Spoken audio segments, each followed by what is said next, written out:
ఇందిరమ్మ ఇళ్ల యాప్ స్కీమ్ను తెలంగాణ ప్రభుత్వం ఇవాళ ప్రారంభించనుంది. మహబూబ్ నగర్, నిజామాబాద్, భద్రాద్రి కొత్తగూడెం, మెదక్ జిల్లాలోని 2 ప్రాంతాల్లో పైలట్ ప్రాజెక్టుగా ఈ యాప్ ద్వారా దరఖాస్తుదారుల వివరాలను సేకరించనున్నారు.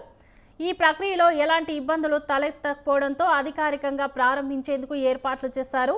ఇవాళ సచివాలయంలో ఈ యాప్ను ముఖ్యమంత్రి రేవంత్ రెడ్డి, మంత్రి పొంగులేటి శ్రీనివాసరెడ్డి ప్రారంభించనున్నారు. ఏడాది ప్రజాపాలన ఉత్సవంలో భాగంగా ఇందిరమ్మ గృహ నిర్మాణ పథకాన్ని ప్రారంభించాలని ప్రభుత్వం యోచిస్తోంది.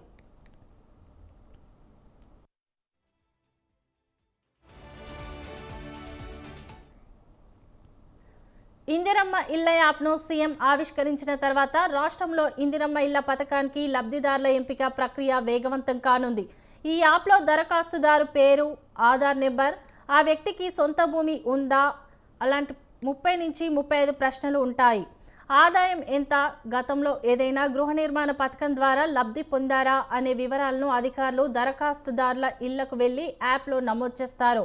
వీటి ఆధారంగా దరఖాస్తుదారులు ఈ పథకానికి అర్హులా కాదా అనేది తేలుతోంది.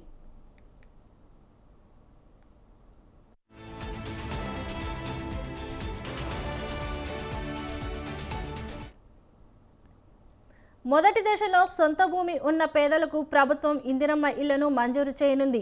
ఈ దశలో రాష్ట్ర వ్యాప్తంగా ఒక్కో నియోజకవర్గానికి 3,500 చొప్పున గరిష్టంగా 4.50 లక్షల ఇళ్లను అందించాలని నిర్ణయించారు.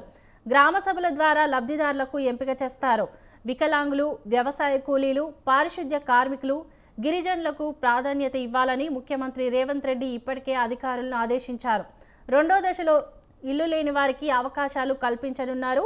కాగా గత నెలలో ఈ పథకాన్ని ప్రారంభిస్తామని ప్రభుత్వం ప్రకటించినప్పటికీ సమగ్ర ఇంటింటి సర్వే కారణంగా వాయిదా పడింది.